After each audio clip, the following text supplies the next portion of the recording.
وإذ استسقى موسى لقومه فقلنا اضرب بعصاك الحجر فانفجرت منه 12 عينا قد علم كل أناس مشربهم كلوا واشربوا من رزق الله ولا تعثوا في الأرض مفسدين وإذ قلتم يا موسى لن نصبر على طعام واحد فادع لنا ربك يخرج لنا مما تنبت الأرض من بقلها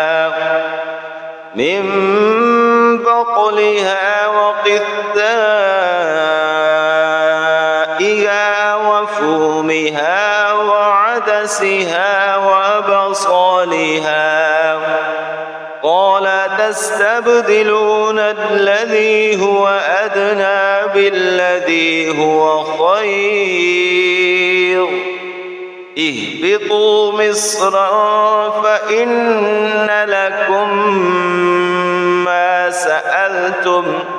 وضربت عليهم الذلة والمسكنة وباءوا بغضب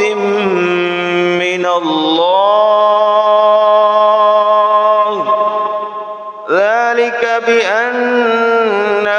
كانوا يكفرون بآيات الله ويقتلون النبيين بغير الحق